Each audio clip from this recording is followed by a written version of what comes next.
To understand leadership as it's viewed and practiced today, it's important to recognize that the concept of leadership has changed over time. Leadership typically reflects the larger society, and theories have evolved as norms, attitudes, and understandings in the larger world have changed. Over time, a number of leadership theories have emerged to explain what leadership is. These various leadership theories can be categorized into 6 basic approaches. The earliest studies of leadership adopted the belief that leaders, who were always thought of as male, were born with certain heroic leadership traits and natural abilities of power and influence. In organizations, social movements, religions, governments, and the military, leadership was conceptualized as a single great man who put everything together and influenced others to follow along based on the strength of inherited traits, qualities, and abilities.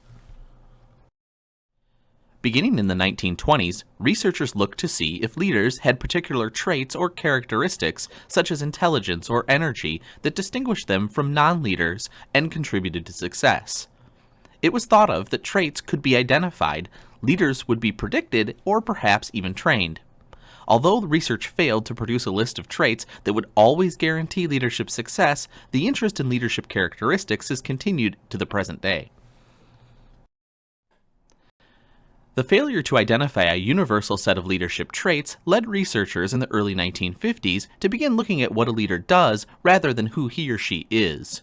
One line of research focused on what leaders actually do on the job, such as various management activities, roles, and responsibilities. These studies were soon expanded to try to determine how effective leaders differ in their behavior from ineffective ones. Researchers looked at how a leader behaved towards followers and how this correlated with leadership effectiveness or ineffectiveness. Researchers next began to consider the contextual and situational variables that influence what leadership behaviors will be effective. The idea behind contingency theories is that leaders can analyze their situations and tailor their behavior to improve leadership effectiveness.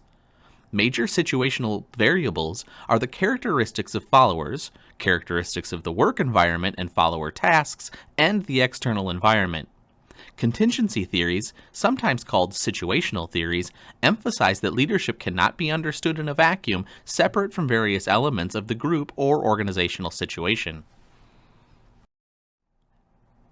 Influence theories examine influence processes between leaders and followers.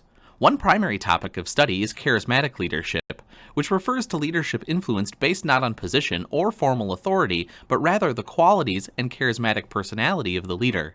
Related areas of study are leadership vision and organizational culture. Leaders influence people to change by providing an inspiring vision of the future and shaping the culture and values needed to attain it. And finally, relational theories.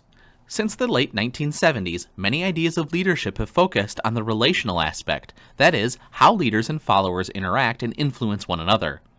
Rather than being seen as something a leader does to a follower, leadership is viewed as a relational process that meaningfully engages all participants and enables each person to contribute to achieving the vision. Interpersonal relationships are seen as the most important facet of leadership effectiveness. Two significant relational theories are transformational leadership and servant leadership. These leadership theories can help you develop understanding and skills to make you a better leader.